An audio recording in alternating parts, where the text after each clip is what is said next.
UGC के समानता नियमों को लेकर हुए विरोध प्रदर्शन के बाद छात्र संगठनों में टकराव तेज हो गया है। एक तरफ लेफ्ट छात्र संगठन और यूजीसी नियमों के समर्थन कर रहे छात्र हैं, तो दूसरी तरफ है एबीवीपी और यूजीसी नियमों का विरोध कर रहे छात्र। 13 फरवरी को रुचि तिवारी नाम की महिला यूट्यूबर के साथ दिल्ली यूनिवर्सिटी कैंपस में सरेआम हुए दुर्व्यवहार के बाद हंगामा मचा हुआ है। इस पूरे विवाद के केंद्र में लेफ्ट छात्र संगठन आइसा से जुड़ी छात्रा अंजलि है।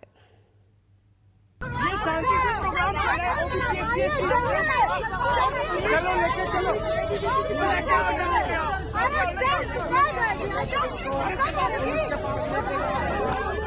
चलो कैमरा हटो हटो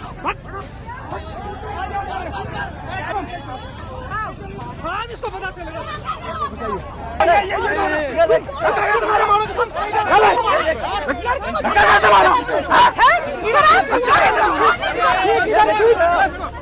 यूजीसी के समानता नियमों को लेकर 13 फरवरी को दिल्ली यूनिवर्सिटी के कैंपस में महिला पत्रकार और यूट्यूबर रुचि तिवारी के साथ जो हुआ, उसे लेकर देश भर में हंगामा मचा है।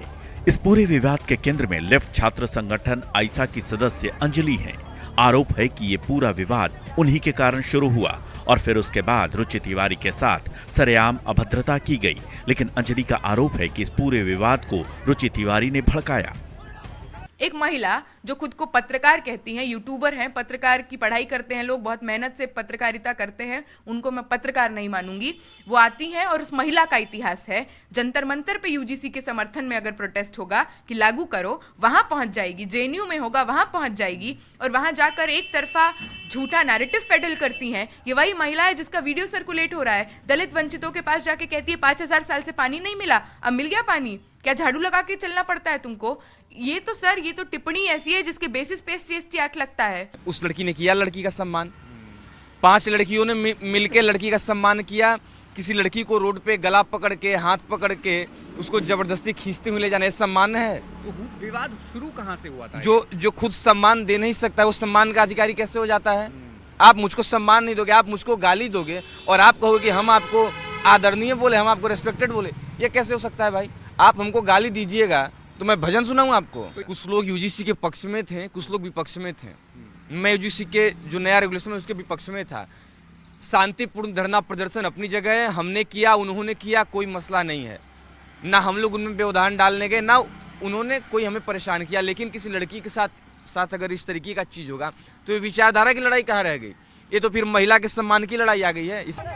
माना कि रुचि तिवारी ने यूजीसी नियमों के समर्थन में आयोजित कार्यक्रम में कुछ सवाल पूछे होंगे, नियमों के समर्थन में अपने तर्क दिए होंगे, इस दौरान कहासुनी भी हुई होगी। लेकिन इससे रुचि तिवारी के साथ सरेआम अभद्रता करने का लाइसेंस किसने और कैसे दे दिया? क्या रुचि तिवारी एक महिला नहीं है? क्या उनका सम्मान नहीं किया जाना चाहिए था? वो तो गनीमत रही कि दिल्ली यूनिवर्सिटी के कुछ छात्रों ने हिम्मत दिखाई और रुचि तिवारी को भीड़ से बचाया और मौके पर पुलिस भी पहुंच गई, वरना उस दिन कुछ भी हो सकता था। आपको कुछ गलत लगता है, उसने गलत कहा है तो आपको जाति का सवाल पूछा गया था कि तुम्हारे जाति धर्म क्या है, ऐसा कुछ हुआ था? कुछ ऐसा नहीं पूछा गया था। वो अपना रिपोर्टिंग करी थी, वो एक जर्नलिस्ट है और उसको मान लीजिए बात कोई खराब लगती है आपको तो आपके पास और मैकेनिज्म है। आपको ये तो ना, लॉ को अपने हाथ में तो नहीं ले सकते हो ना। वो मार्च निकाल ले हो, जैसे गधे पे बैठा के माला, चप्पलों की माला पहना के। आप लोगों ने खाली बचाया उसे, और क्या बचाना था? बचाना हक भी बनता है, मतलब हमारी जिम्मेदारी बनता है अगर किसी महिला के साथ अन्याय हो रहा है। और ये अब तो यूजीसी रेगुलेशन के खिलाफ से ज़्यादा ये तो बन गया है कि आपस की लड़ाई शुरू हो गई है कि हमारे पक्ष में नहीं था, पॉलिटिकल एजेंडा लोग चमकाने में लग गए हैं। अब तो ये हो रहा है, मुझे तो और कुछ नहीं दिख रहा है इसमें ज्यादा। सारी भीड़ अचानक से मेरी तरफ आई और मेरी तरफ टूट पड़ी। वीडियो में क्लियरली जो है विजिबल है कि सारी भीड़ मेरे ऊपर टूटी है, मैं किसी के ऊपर नहीं टूटी हूँ। मतलब अगर आप पूरी वीडियो में देख रहे हो कि करीब 500 लोग एक लड़की के ऊपर टूट रहे हैं, उसके बाद भी आप ये एलिगेशंस लगाते हो कि मैं उनको जो है फिजिकली असॉल्ट कर रही हूँ। आप बताओ, मतलब उन लोगों के पास मतलब फेक एलिगेशंस और फेक नैरेटिव्स के अलावा और कुछ नहीं है। वीडियो में क्लियरली आप देखो, आप देख सकते। इस मामले से जुड़ा एक और वीडियो सोशल मीडिया पर वायरल है। इस वीडियो में अंजलि पुलिस स्टेशन के अंदर बैठी दिखाई दे रही हैं, जबकि कुछ छात्र वहां हंगामा कर रहे हैं, अंजलि को धमकी देते नजर आ रहे हैं। पुलिस से कह रहे हैं कि अंजलि को उन्हें सौंप दिया जाए। अंजलि का आरोप है कि उनके साथ पुलिस स्टेशन के अंदर गाली गलौज की गई, अपशब्द कहे गए और धमकी दी गई। आरोप है कि ये सब अखिल भारतीय विद्यार्थी परिषद यानी एबीवीपी से जुड़े लोगों ने किया। और मैं जैसे ही पहुंचती हूँ वहां पे चिल्लाना शुरू करते हैं, यही है वो, यही है, पकड़ो इसको, और मेरा हाथ पकड़ लेते हैं। मतलब 15-20 लड़कों की, आदमियों की भीड़ में मेरा हाथ है। मैंने 2 लेयर स्वेटर के पहने हुए, इस वीडियो में भी आपको दिखेगा। एक हाथ से मेरा दोनों स्वेटर खुला हुआ है क्योंकि जस्ट वो खींच के लाए हैं और मैं अंदर जस्ट भागी हूँ, जस्ट अंदर पहुंची हूँ। और मतलब ये भीड़ एकदम आतुर है कि लगता है आपके जान से कम में मानेगी नहीं। और यही होता है कि छोटा सा कमरा है पुलिस स्टेशन में, हम भाग के उसमें जाते हैं। मेरे साथ 2 और साथी हैं। वहां पे पहुंचती हूँ तो देखती हूँ कमरे के अंदर 2 से 3 लोग हैं जो मेरे मुंह पे आके लाइव कर रहे हैं, है ना। पुलिस मौजूद थी उस समय? पुलिस तो सर मौजूद थी, आपके वीडियो में दिखेगा। थाना पुलिस स्टेशन में हो रहा है सर, इससे ज्यादा मैं क्या बोलूं। पुलिस स्टेशन के अंदर हुआ है, उनके सामने हुआ है।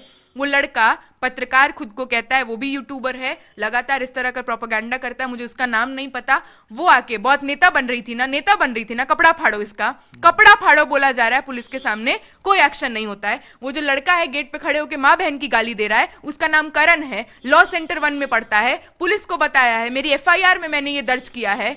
उसके बाद अभी तक तो अरेस्ट नहीं हुआ।